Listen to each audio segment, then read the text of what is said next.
जय माता दी सभी को। आज है माँ का चौथा नवरात्रा और इस दिन होती है माँ कुष्मांडा की पूजा।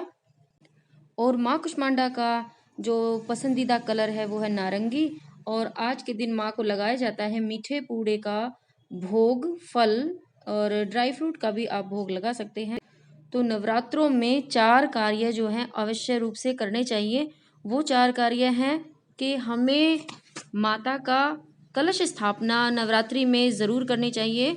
और जब भी हम कलश स्थापना करते हैं तो देखिए हमें कलश स्थापना माँ का जो सीधा हाथ है राइट साइड उस तरफ हमें कलश की स्थापना करनी होती है।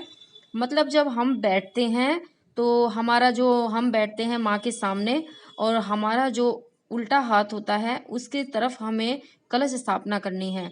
और दूसरा कार्य है अखंड दीपक। अखंड दीपक हमें माँ के नवरात्रे में अवश्य रूप से जलाना चाहिए। अखंड का जो दीपक है माँ का, आप घी का जला सकते हैं, तिली के तेल का जला सकते हैं।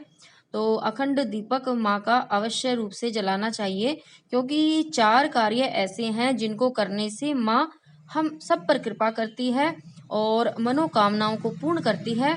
और तीसरा कार्य है माता का हवन करना। तो देखिए हवन आप दोनों समय कर सकते हैं, सुबह भी कर सकते हैं, शाम को भी कर सकते हैं। लेकिन अगर आप पे ज़्यादा समय नहीं है तो आप एक समय सूक्ष्म हवन ज़रूर करें। अगर आप हो सके तो किसी योग्य पंडित को बुलाकर भी हवन करवा सकते हैं। और अगर आप नहीं करवा सकते तो आप खुद भी सूक्ष्म हवन घर पर कर सकते हैं। उसके लिए आपको एक मिट्टी का पात्र ले सकते हैं, हवन कुंड अगर आपके पास है तो वो ले सकते हैं। और उसमें आपको जो है कुछ सामग्री आप हवन के लिए तैयार कर लें। हवन की सामग्री आप घर पर भी तैयार कर सकते हैं और बाजार से बनी बनाई भी आती है, आप वो भी ला सकते हैं।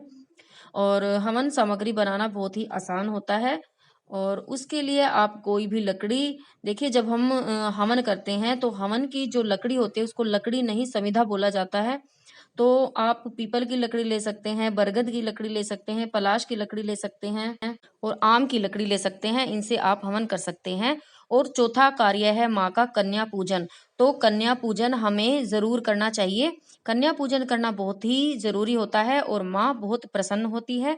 तो ये 4 कार्य हैं जो हमें नवरात्रि में ज़रूर करने चाहिए, हर हाल में मतलब हमें करना चाहिए और जिनसे माँ हमारी बहुत ज़्यादा प्रसन्न होती है। तो जय माता दी सभी को। राधे राधे, हरे कृष्णा।